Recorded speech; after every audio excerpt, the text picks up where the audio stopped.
After nga pala namin namasyal dun sa camping ng Le Bois de Hotches, dumaan kami dito sa lake ng La Luche. Bali katabi lang nito ang pinagcampingan namin. Kaya eto, pasyalan din siya. Kapag wala kang ginagawa, pwede kang pumunta dito at mag-relax-relax. Dito tumatambay yung mga nakasabayan namin na nag-camping. Bonjour mes amis! At heto nga yung pabungad papunta dun sa pinagcampingan namin. Ito yung camping ng Le Noyer du Baron. Ayan. So magkatabi lang ng Le Bois de Hotches yan. So iisa lang yung may-ari dyan, yung pinuntahan namin kanina at saka yung pinagcampingan namin dito. So habang hindi pa pagod yung mga boys natin, eto, dumiretso kami pababa papunta sa lake ng Le Luce. Ayan. Magparanop kami pang bagya para makarakal kaming barbecue ken. Bali yung lake na to is hindi siya masyadong kalakihan. Bali itong tubig niya is nagagaling sa may taas ng bundok at naiipon siya dyan. Bali kapag naliligo kami sa mga banyo, dyan papunta yung tubig at kapag kami ay nagsi-CR, dyan din pumupunta. Charos. Naido, kaya pala mga regulareng isda. Ibawi la. Itong lake na to, wala siyang masyadong anod, kaya madaling mamangka dito at madaling mamingwit. Ayan. Pero wag kayo ang gaganda ng mga view dyan, kaya ang dami din namin pictures dyan. Dahil sa pagbungad pa lamang, makikita nyo na yung nakaabang na eto parang bench at sarap mag-posing-posing dyan.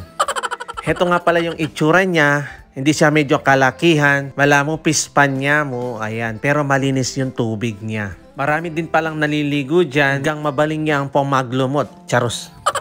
Parang masarap kasing maligo talaga kasi sobrang linaw nga yung tubig niya. May mga namamangka din dyan at may mga nagkakayak din. At after nga namin magpa-picture sa may bungad niya, pumunta kami dito sa may bandang gitna at napakaganda din yung view dito, banda din dito sa may likuran. Makikita mo dito yung mga nakapalibot na magagandang bundok. At agaw eksena naman sa ganda ang mga puno na nakapalibot dito sa lake na to. Parang pinaganda talaga tong lake na to dahil nga ito yung sibol ng tubig na galing sa bundok at inayos lang ng konti para maging pasyal ng mga nagka-camping dito sa may Le Noyer du Baron. Lumalalim daw ito ng konti kapag madami yung mga nagka-camping kasi madaming mga hihi ang pumupunta dito. Charos.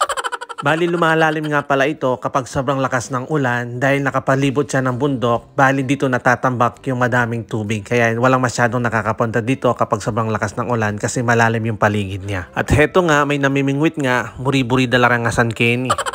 At kadadating lang din naman yung mga namimingwit dyan. At pinanood muna namin sila kung paano sila makakuha ng isda. Nanood muna kami habang sila'y namimingwit. At habang kami nanonood, mas nainip pa kami sa kanila na ito. Ela yata biyasa man isda rin. Ikami na mo yatang mamadwase. Naido, di baling teknik. Dapat kebit da bulati. O kakabit da putong bagit. Bali yung baget. Balang putong mari.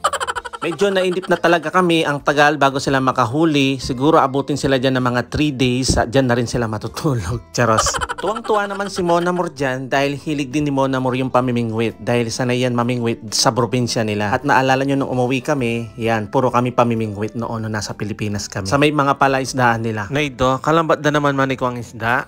Gusto sana namin makita yung mga huli nila. Ikwaming may nip, halalang ikwang isda. Kaya magpa-picture kami pa sagli.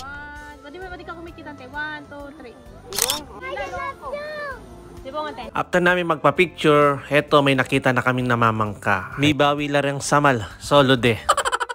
Summer kasi ang paboritong season ng mga French people. Yung iba, out of the country, out of the city. Yung iba naman, pumupunta sa ganito, sa camping, namamasyal. Ayan. At yung iba naman, nagre-relax lang. Eh di wow, sana all.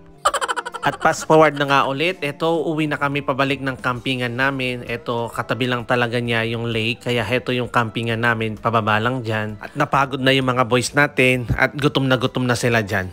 Heto nga pala yung lake, dahil nga walang daan dyan, walang shortcut, so kailangan dumaan kami talaga dun sa may dapat na daanan. Kung hindi kami pala nakapag-reserve dun sa camping ng Le Bois de Hotches, punong-puno din namang dito sa amin, dito sa may Le Noyer du Baron. Kaya gustong-gusto talaga ng mga French people ang pagka-camping dahil nagre-relax talaga sila, lalo-lalo na kapag bakasyon dito sa France. Kaya pagdating ng July at August, sinusulot ng mga French people ang pagbabakasyon dahil pagdating ng September, dahil Dahil balik na naman tayo sa pagtatrabaho at balik na naman yung mga bata sa pag-aaral. Ayun yung pwesto namin oh. Mag-aalas 8 na. Ayan, sikat na sikat pa rin yung araw. Ayan, dinner na naman. Ala kaming giwakin ninong mag-camping, eating, palibot, nyamaning biene.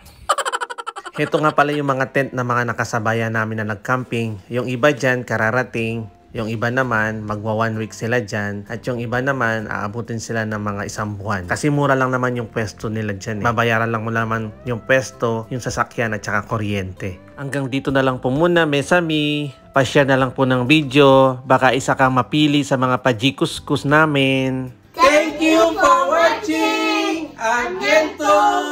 Ciao.